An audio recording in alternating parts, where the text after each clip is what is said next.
Okay, hello. So I'm going to start the pre-tape for B74, the body in literature and film. This tape concerns Clockwork Orange in the penal colony and the Telltale Heart. Clockwork Orange, directed by Stanley Kubrick from a novel written by Anthony Burgess. In the penal colony, a short story, longish short story in the penal colony, and Edgar Allan Poe's short story, The Telltale Heart. So this is the second week, really, that we've tried to turn our attention to the construction of the male body. And, as always, I'm talking about body and then body.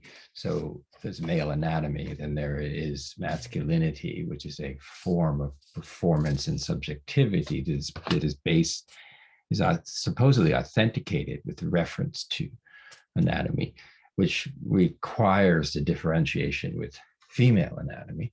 There could be no conception of male anatomy without a female body. So without differential, how would you say this is male? It would simply be a body. So never lose sight of the differential, which in many cases is more operative than what the male anatomy is or what the female anatomy is. In the same way that when you're watching a movie, there's something happening on screen, there's something happening to you as you watch, feelings, thoughts, and it's something greater than the sum of those two parts that we might call the actual movie. So that the movie occurs, if you will, in between the screen and your observation, your gaze. And because a movie played when there's no one there fails to happen in a sense. And sitting in a movie theater looking at a blank screen for 2 hours also fails to happen. I mean, something may happen, but the interconnection doesn't. So movies already are set up to particularly kind of reconceive the relationship between looking, feeling looked at, and a subjective experience of who you are in relation to looking, who you are in relation to being looked at. So whom you look at, who looks at you, how those two go back and forth. A lot of this class has been about the formulation of the body between the space of one looking and one looked at. And of course, that can vary. People who are looking you can look up and meet their gaze. They can look away. Obviously, you can go back and forth. But that's where power structures enter the question. Who gets to look, if you will? Who gets looked at? So going all the way back to our first prompt with magazine covers, obviously there is a looked atness quality that one goes for, but more than a few of the models are also looking straight out. But what the other thing that's coming perhaps more into focus is the sense of language, of words, of the fact that the body is the body. And to state the obvious, but just to keep us kind of focused on this, the way language works is there's a signifier, the word tree, and then there's a signified, which is the thing to which tree refers. Now, humans are the only animals who engage in a symbolic structure to the extent that we do. And it grants enormous power because the symbolic order permits us to talk about things that aren't here, make things present that are absent. So we can say the word tree, and we could even say this is a tree in my backyard I have to cut down. You don't have to be in your backyard to make that point. You don't have to bring in the tree. People will more or less understand what you're saying. So it's clear that how much we gain with the symbolic order, because it permits abstract thought, and it permits the sharing of abstract thought at a much higher level. And it begins to move us toward something in addition to and beyond the oral tradition, because then you can also, not only you can speak, obviously, but you can also write it down. So someone can hear you speaking, you can speak to them, but you can also write a letter. make a podcast, send an email, and the lines on the paper or the computer can be decoded by the one to whom you sent this email, and they can, quote unquote, they can read what you said. I think we can see the beginning of an issue there, though, because and you often hear this in relation to emails, is that or texts probably too, but it's hard to judge the tone of emails. I think there's a reason that texts have remained so brief in a way. I mean, few people try and express their innermost feelings in a text. As technically you could. I mean, Twitter's limited to 160, but not a text. But it would go to email. We'd go to, I guess, possibly of calling someone on the phone. That's relatively rare these days. Meeting someone in person. Because we have this thing called tone, because I can say, so if we have a phrase like "come here," I can say "come here," and you hear the urgency and the irritation, or I can try and be persuasive, "come here," or I'll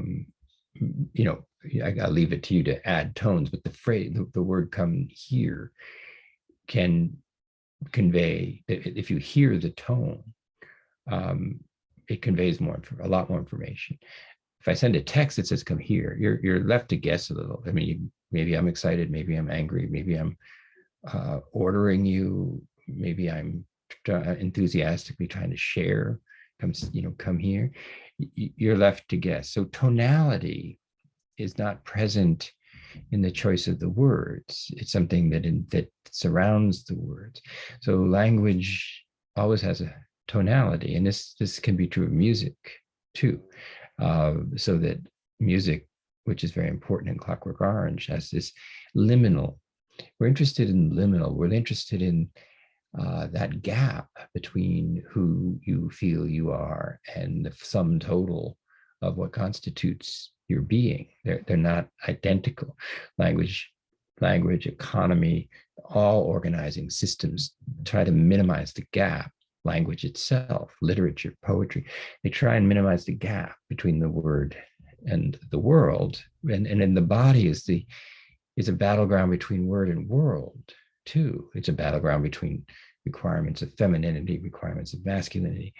But the other thing that the symbolic order introduces, it steps away from other animals in this sense, is that it creates this space between ourselves and desire. So we can talk about need, desire, and demand, which are all qualities of the experience of the human who has entered the symbolic order. Before the human enters the symbolic order, they're pretty operational on instinct along with animals. So it's easier to see direct connection between a baby, a human baby, and a puppy, a kitten. They cry when they're upset, basically, and then they stop crying when the need is met. So hungry, fed, cold, made warm, and in pain, appeased somehow. Instinct is very direct. I want A. Oh, okay, here's A, and it would appear to be a complete link. So the acquisition of A, which is what you were asking for, has no remainder. But once you have, so you can say, so with the baby cries and you give it applesauce, and it stops crying because it's not hungry anymore. But what happens when you know the word apple? Now there's still apples, but there's also this word for apple. And there's things like the story of the Garden of Eden, which seem to suggest that one of the many ways to read the story is it's the fall. It's often called the fall from grace, the fall into sin, all these different things, but it's also the fall into the symbolic order. What the serpent seems to be saying, and remember, the serpent's seductive and not just evil or frightening, is he's basically suggesting that God has words for everything. in the garden. And you, in a way, don't. You don't know the difference between the signifier and the signified. You don't know the difference between an apple you eat and the word apple. And that kind of knowledge and power is being withheld from you. So that's why you're not allowed to eat from what's literally called the tree of knowledge, because knowledge, animals don't have knowledge in that sense. They have learned behavior and instinct, but they don't have knowledge. They don't have trigonometry. That requires the symbolic. So the eating of the apple, the biting into the apple, which was forbidden, because when something is, why not an orange? Why not a grape? Well, they weren't forbidden. So then you're not going to have that same space between I'm eating an apple, but I'm also breaking the law. And that gives me an extra level of experience, potentially power, and at the same time exposes me to punishment. So the biting into the apple is also the beginnings of a relationship to God that involves discipline and punishment, because previous to the biting into the apple, that doesn't come up with God.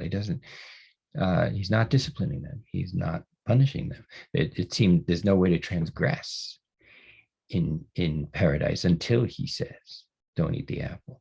So to some degree, that's that the cut, the biting into the apple, the cutting.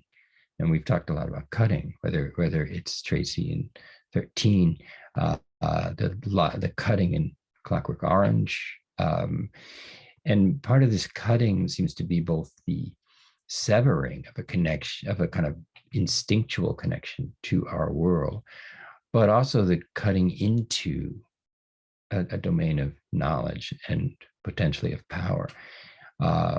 With Kafka's In the Penal Colony, you get this incredibly regimented cutting, and it's literally called the apparatus. And maybe I forget what I say in the many classes and tapes I've been doing, but to everybody. But I know I've talked about the apparatus at least in A11 and probably here too. But language is an apparatus, and it's, in a way, words they write upon the sand of your flesh, if I can wax poetic for a moment. It's like, because the body, once you're in the symbolic order, it's like sand. You can stabilize it for a moment, but then wind comes along and it shifts, and you either like your sandcastles. Think of your body as a sandcastle, and think of the approaching water as the real, as something like you can create your castle and have fantasies about it. And princesses are walking on the balustrade, and you have a moat, and you have but the real is coming, and it will overwhelm at some certain point. It will overwhelm the castle. So we can think of the approach of the shore as the real, as particularly as it relates to mortality, that we all die. And the symbolic construct mimics immortality. We can create a statue of ourselves that might well outlast our physical body. We can write a great novel. It's the 100th anniversary of James Joyce's Ulysses, the publication. Joyce has been gone for 60 years, but that book clearly has something like immortality, and it's a creation of symbols that Joyce put. And Clockwork Orange, Kubrick also died in 1999, and we have his handful, 10 to 12 movies that remain. So symbolism tempts you with immortality, but there's still a cut. You're going to be cut off from your creation. I mean, Stanley Kubrick, the director, has died. The work lives on, and the interest in Kubrick lives on because of the work, and we can try and get back to Kubrick through the work. And Kubrick's not here to do another movie or to critique what we say about the ones that he has done. So he's been cut off.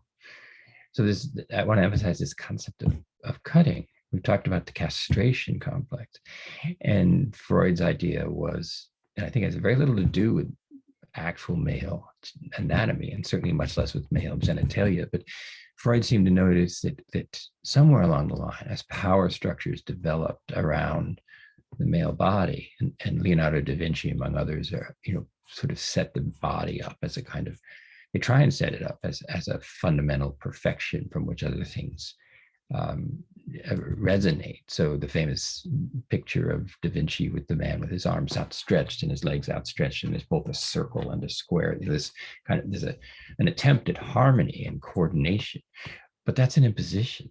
That's an organization of the body.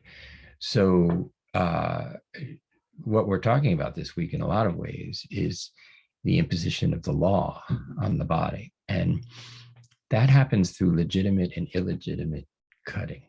So circumcision, which is associated with the Judaic tradition, although it was also a very popular health, it was seen as a hygienic movement in the 50s. It transcended Judeo-Christian. But in its biblical origins, circumcision is called on to indicate you're among the chosen. So the act, and it's not just a notching of the ear; it goes right to this famous male appendage that we're talking so much about. So the cut in the male appendage is the first stroke of the law, and this is a cut between tree and tree. There's a cut, and so when we can say tree and a tree's not there, we gain something, but we're also cut off from the tree, and from that point on, we thirst for a wholeness, and we turn to the symbolic order to reconstitute ourselves as whole, which is a paradox we can never overcome, because the cut cuts us off from the sensation of wholeness, the intrauterine. I think this has come up in the class, and then so being born is a cut.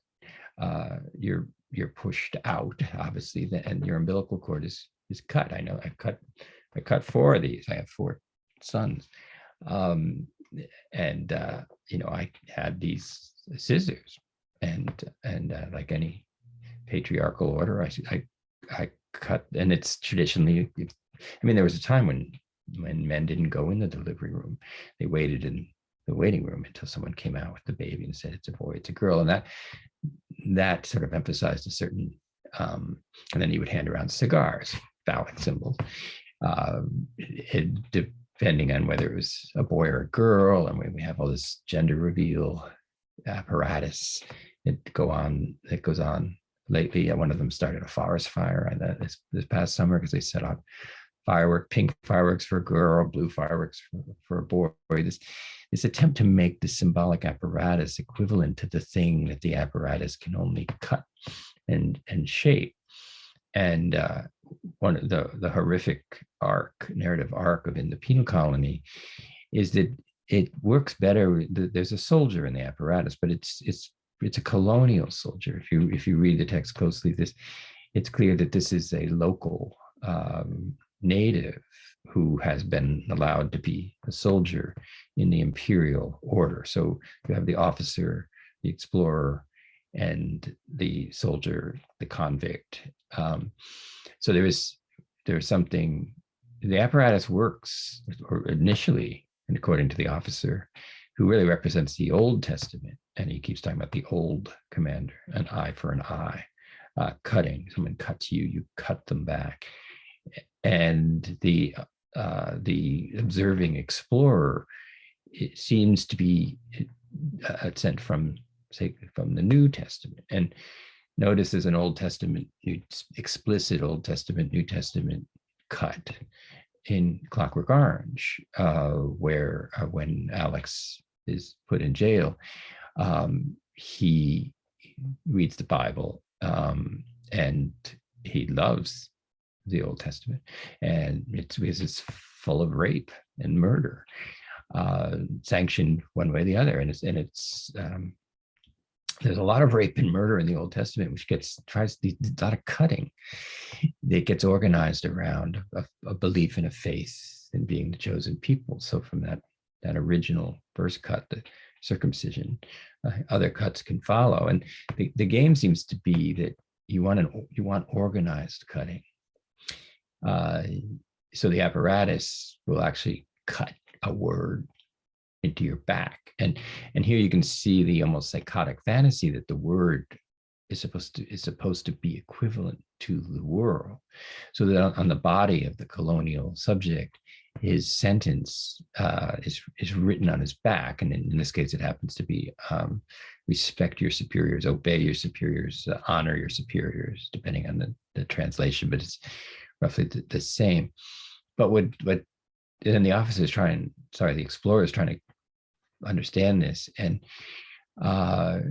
is surprised to discover that the man who's on the apparatus has not had a trial. There's been no process. His guilt has been considered to be without doubt from the beginning.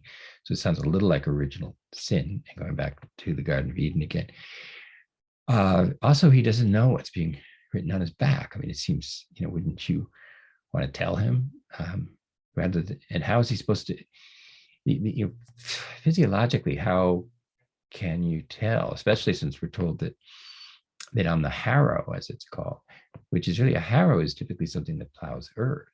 And the officer seems to like this simile that you're plowing the back of the colonialist. So if you think of the colonial soldier as an unintended meadow, and a plow and a harrow comes along, well then you plow the meadow so that you can plant, so that you can enhance its agricultural capacity. So in a sense, this man is an unplowed field who's now being harrowed, having his flesh treated like sand or dirt, and having engraved upon it the shape that it's supposed to take, without regard for the shape that it already is. I mean, when you plow a meadow, the meadow had a shape, but it isn't a shape that was conducive to the degree of productivity you wanted. So plowing a field is a little like imposing language on a body. It's written on the sand of the flesh, on the earth of the flesh. And because the focus is on increased productivity, this meadow you can now plant wheat and so on. This is it's not critiqued. I mean, it is a little more as we now deal with climate change and eco-criticism, and how much can the earth take this harrowing before polar ice caps melt, and all the many things you guys have heard about. And what's driving this need to reconfigure the earth? It's partly to stay one step ahead of the constant panic that the reconfiguration of our bodies won't hold. So we reconfigure our bodies with the harrow of language so that we can become productive meadows. Dare I mention that your grade point average is a needle, and you're on the apparatus next week of the midterm, and my prompt question is going to try and inscribe something on your body of knowledge, not on you, relax, but and you're going to have to try and figure out what is being written on me by this class, by these lectures. How can I show that I have received the message, which can't be said to me, but has to be written on me? And I suspect my lectures are much more like the apparatus. My lectures tend to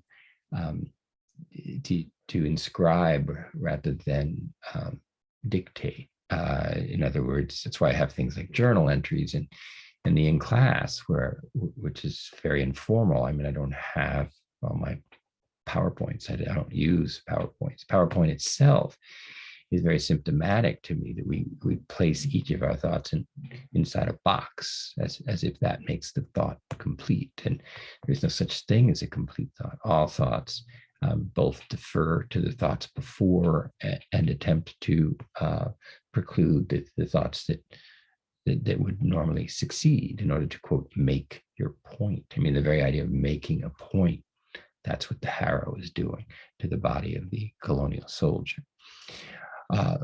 So what about the telltale heart, which is really taking us in deep inside the subjective experience of fearing that we are essentially dismembered and struggling to prevent ourselves from falling apart.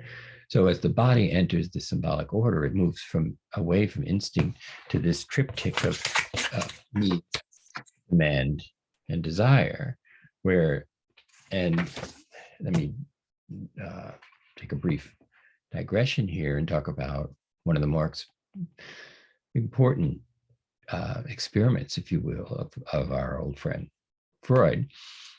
Freud, so the story goes, according to Freud, he was asked to babysit his nephew. Now, and seriously, who would do that? Who wants Freud to babysit their 2-year-old nephew? But I don't know. I guess they needed somebody. So the mother's leaving, and any of you who have babysat before know this period of time where the child knows the parents are leaving or the mother's leaving and is crying and is inconsolable, and you're the babysitter. And if you're an experienced babysitter, you're thinking to yourself, would this mother go? This is no way this is going to get better, right? Because the child is trying to keep the mother there by crying. And to the degree that it's working, the mother keeps coming back or offers an extra hug or gives a cookie or whatever, this is going to send the child into a frenzy of crying, because they're the only way they have, the only connection, the rope that they have that keeps the mother in the room is there being inconsolable and kind of imitating a kind of near-death experience if and when the mother leaves. And it's clear to the babysitter the mother has to cut the connection. She has to go out the door. She has to shut the door. She has to be out of sight. And that will create a final paroxysm. And the worst thing a mother could possibly do, it would seem to me, is go out the door, shut the door, and then open it again. Because in a way, you're torturing the child, giving the child this false sense of power that they're falling apart, becoming completely like howling so hard they can't breathe, and they're red in the face and they're sweating, and you come back in and you're saying, no, let's fall apart more if you really want to keep me in the room. It's an act of mercy, to something I had to, explain to my wife anytime we tried to have a date after children. She didn't always believe me, but I was like, stop torturing this child and let's go to dinner. But yeah, granted, I had my own agenda, but I thought I was on sound theoretical basis. But and then if you're the babysitter in this scenario, you know that by and large, when the mother's gone, it's inconceivable to the child. They really do, in some ways, feel like they can't stay together if the mother leaves, but then the mother leaves and they don't fall apart completely. They're still angry, and then if the babysitter plays with them or holds them or distracts them, they'll reconfigure themselves into an awareness of some kind of coherence. I actually, when I was younger, I remember I went up to my 2-year-old nephew, which was the age of Freud, and had just awoken from a nap. And it was time I was asked to go get him because the nap was over and there was some, family dinner, I think. So I went upstairs and I saw he was already sitting up. So in classic Freud patterns, I just stood there. He wasn't crying. I'm not a monster, but Freud was. I just was curious what the child would do next. And he said, "Where am I?" And he couldn't see me, and I was out of sight. And I was like, "That's a good." I've been asking myself that question for a long time. Maybe you got the answer. And then he, after a long pause, he said, "Oh, here I am." And nothing had happened. He hadn't seen me. There's nothing in the room. That little moment of recohering, like you wake up from the nap, and it's like, what, whoa, where am I? And we see that the I and am, and even the awareness of being is a construct. And it all came back to him, like, this is my room, I guess, this is my crib. There may be a reason that we put the names of our babies all over the wall. People send cute little alphabet letters that are in the shape of animals, and Brian's room, then decorated with all this symbolic. We might embroider blankets, which is a much more gentler version of the apparatus in the penal colony. So what Freud did in this case was wanted to see how the child would self-soothe. So the mother leaves, the child's crying. Freud doesn't comfort the child. I don't know if he was out of the sight of vision or whatever, but in any event, the child felt There was no attempt on Freud's part to distract the child. So the child had a toy in its crib, very simple wooden, some kind of wooden toy that was attached to a string. Children like to pull things on strings. And this is, in some ways, this represents this symbolic order. The language is the string that connects you to a tree when you say the word tree. And so if you like the power, video games are like very, very sophisticated toys that you pull with a string. The sense of mastery or the attempt to increase your mastery over the gameplay is basically mastering your toy by attaching a string to it. So because you need to control, you can't control the mother, she's gone, but you can control it. You can control the toy.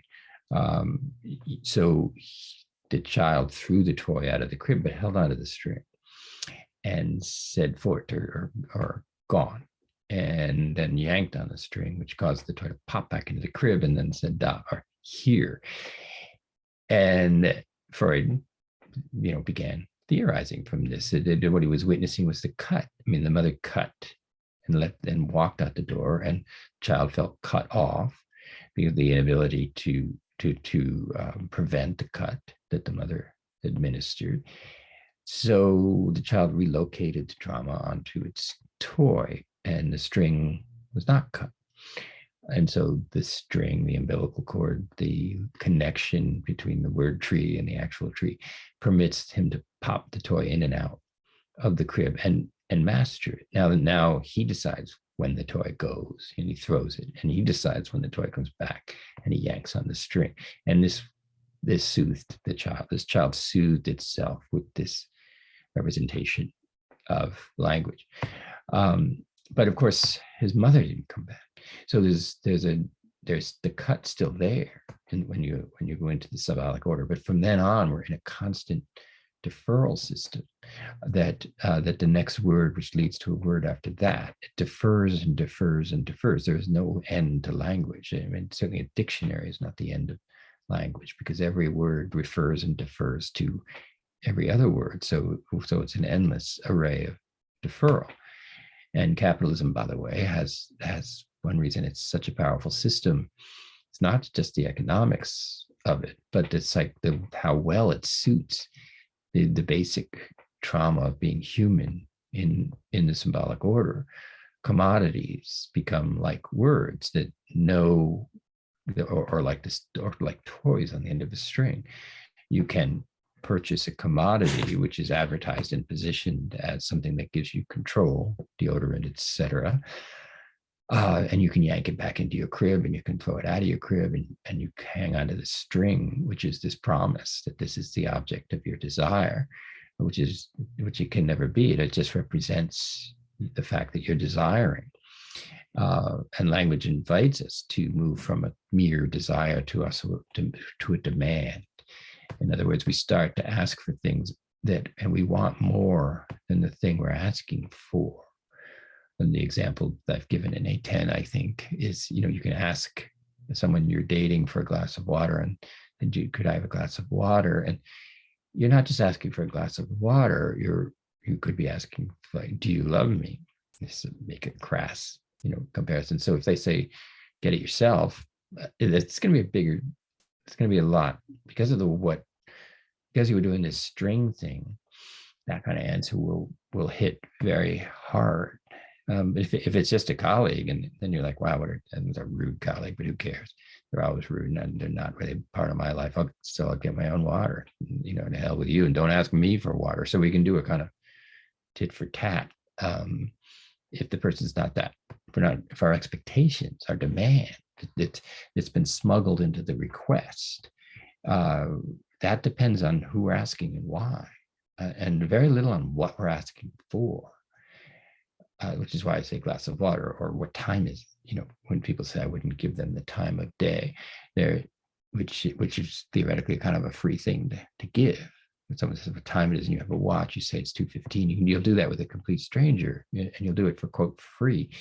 And if you won't, obviously, then you're expressing this disregard for them. So that demand is implicit, and So one way to read the Telltale Heart is that what makes the narrator murderous is the demand that he smuggled into the bequest that the old man see him. He says he likes the old man. You know, how do you plot all night long to murder and dismember someone you also claim to like? I mean, obviously it sounds insane, and I'm not, despite the narrator constantly trying to prove to us, and this is part of the power of this story, the unreliable narrator. True, I was nervous, dreadfully, dreadfully nervous. But why would you say that I'm mad? The disease had sharpened my senses, not dulled them. And then he proceeds to consider, could a madman have dismembered this body so carefully and done it in the tub so that there is no blood, and then lined up the pieces under the floorboard and positioned his chair over it, and then offered tea to the police who arrived. Would a lunatic do that? Yeah. But you can see what this lunatic is doing is leaning on the harder and harder on the symbolic order, which is getting farther and farther away, saying I what I'm doing is rational, until he starts to hear the heart, and which is obviously not rational. And what's brilliant about the story is that he also assumes the police can hear it too, because he's so committed to not understanding his own psychosis, that he can't imagine he's hallucinating the sound of the heart. I mean, he did dismember this body. There's no physical, biological way that heart could still be beating, much less beating so loud that it's practically drowning out his conversation with the police. So instead of the obvious sense of like, well, I'm losing it here, I'm freaking out, I'm imagining this heartbeat, and notice that just before that, he's reveling in how relaxed he is and how he encourages the police to stay and to stay longer. And he thinks he's mastery of it, like the boy with the string and the toy, until he thinks they're mocking him, and that they all hear it too, and now they're enjoying watching him. And then he finally says, he shouts up and says, enough, you fiends, you torturers, the paranoia, tear up the floorboards, here lies the beating of his hideous heart. And you can only imagine the police saying, what?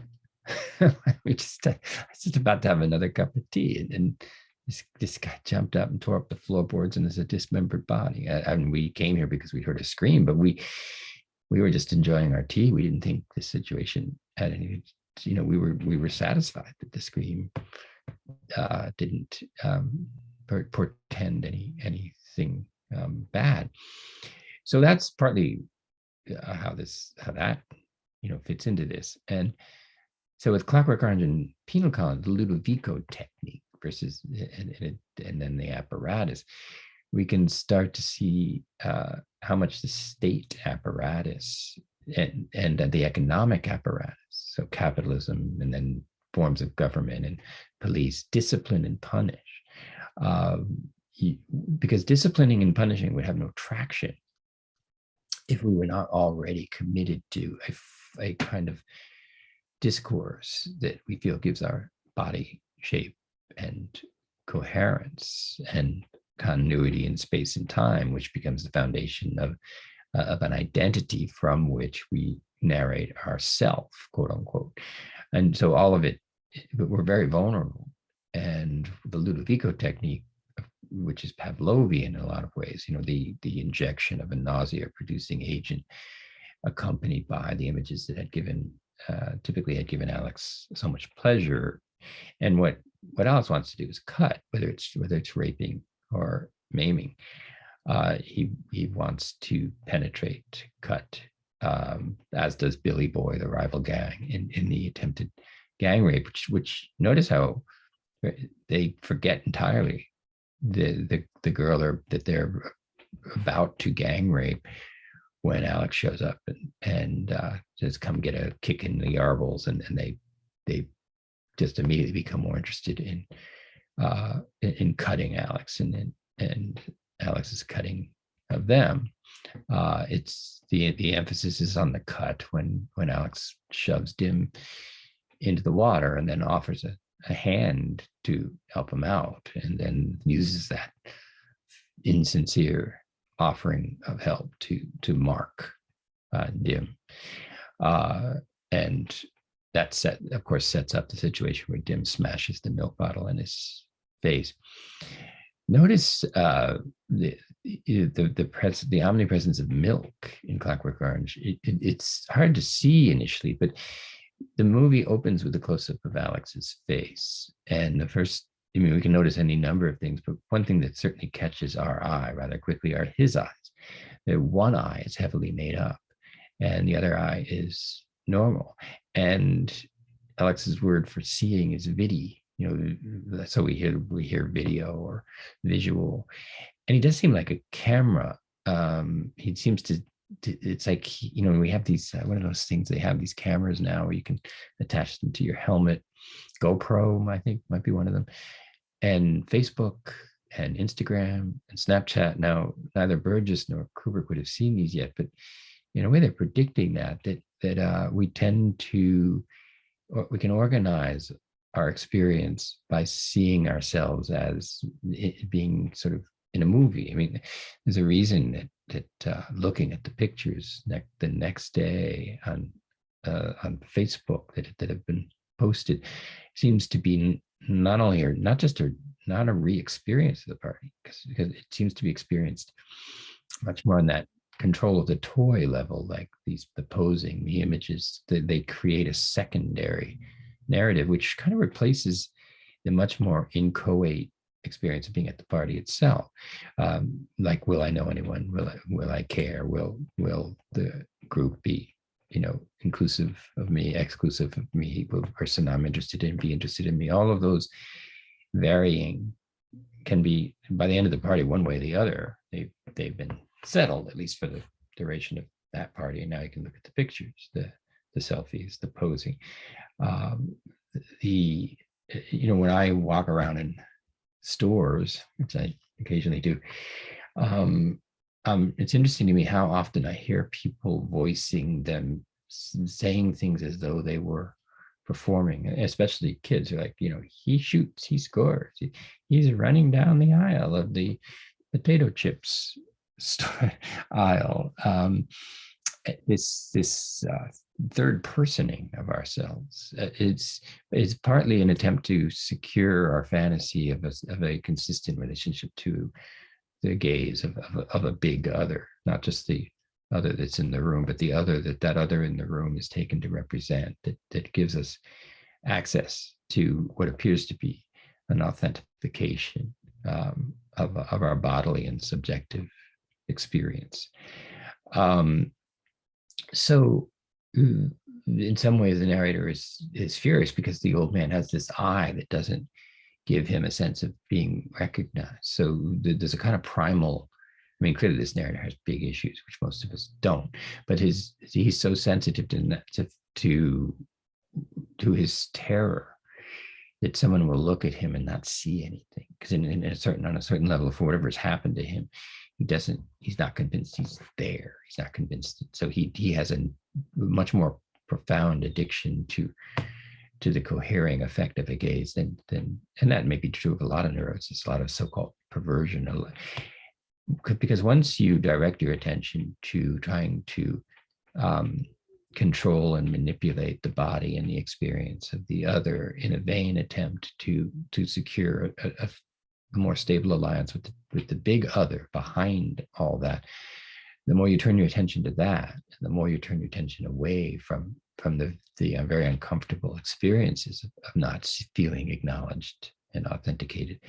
It's a slippery slope. And Alex, like the narrator of The Telltale Heart, have both jumped in that direction, and to some degree it's the opposite too. So those would probably be the three connections I would make there.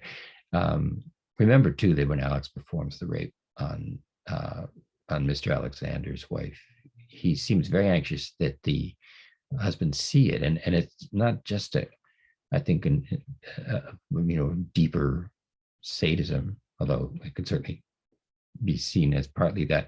I think Alex needs to be seen, and so he positions the gagged husband and saying, "Vidi well, my brother." That seems and it kind of adjusts the scene.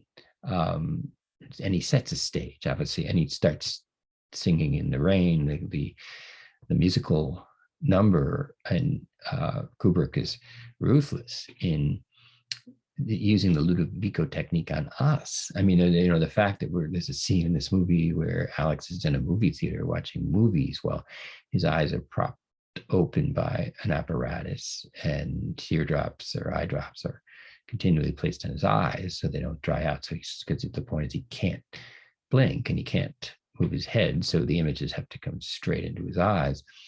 That looks pretty ruthless and savage. But to what extent is our gaze already propped open? I mean, how many ads do you see every day walking down the street, going on the internet?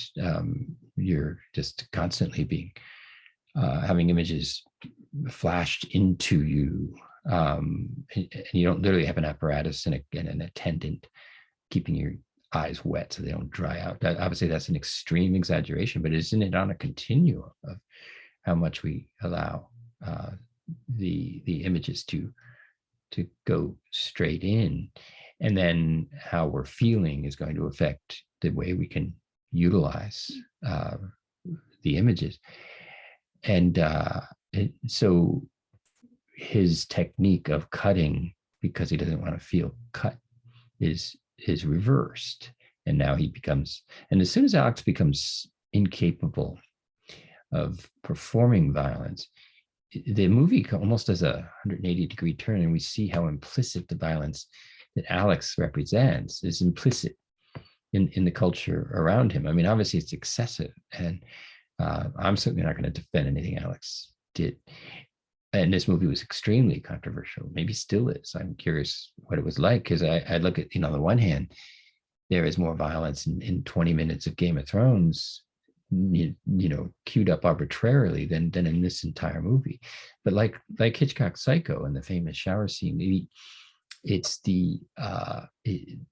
actually Kubrick's pulling away from the violence in a manner that doesn't let us achieve closure, that makes this movie feel unwatchably violent, because the visceral, the kind of anatomical violence you can see in so many shows on Netflix or Amazon or even superhero movies, but it's elevated to this safe place because we've got super bodies somehow, and so we're protected, we're buffered.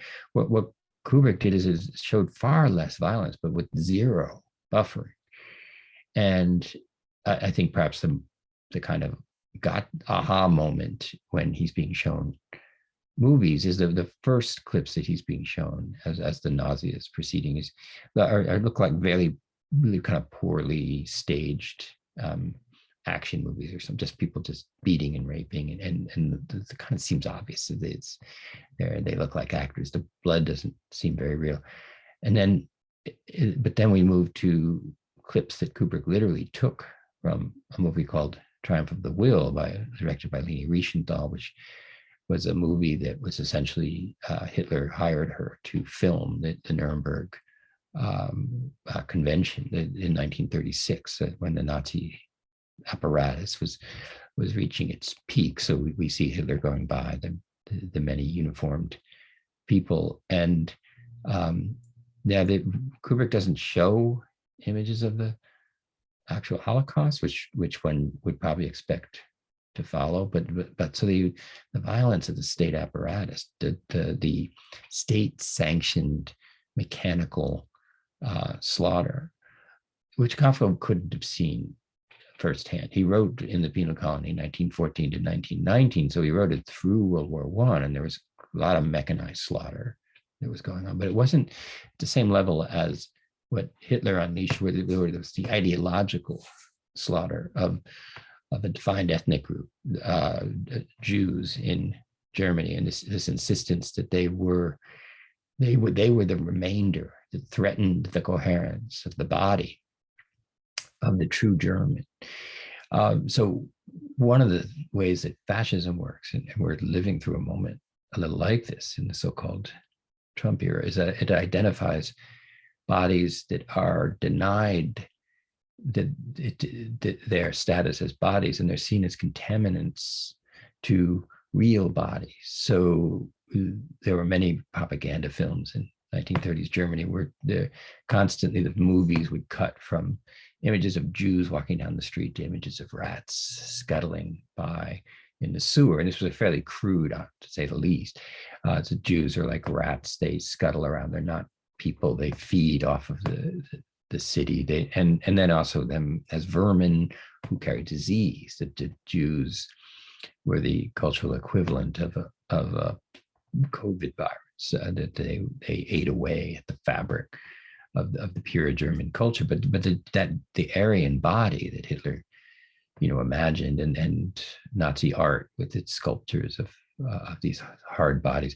It's strange that Hitler looked nothing like them. I mean, he was neither blonde nor blue-eyed, not particularly tall, not very buff. No one seemed to notice that the Aryan body he was howling for wasn't even one that he inhabited.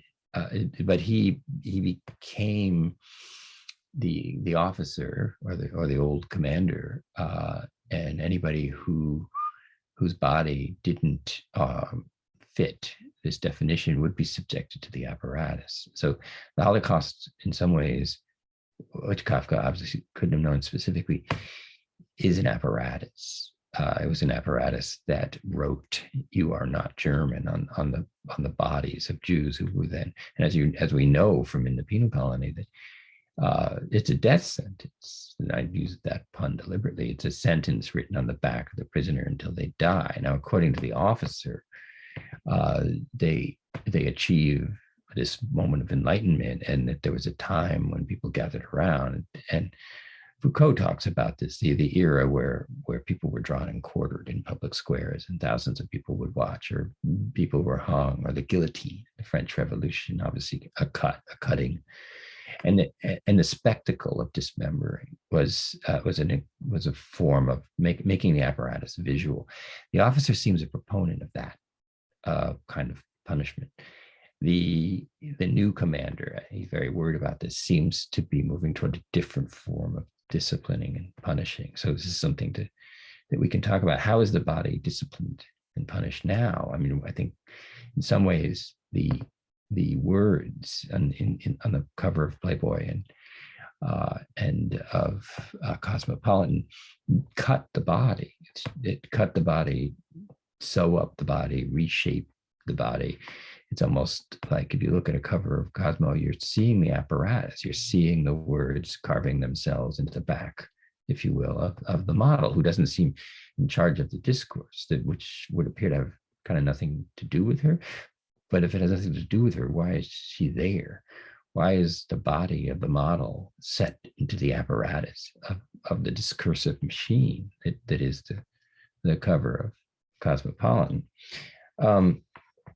So there's a lot more I could say, but we do have our open class tomorrow night at 6:30. I think I sent you the link. I'll double check.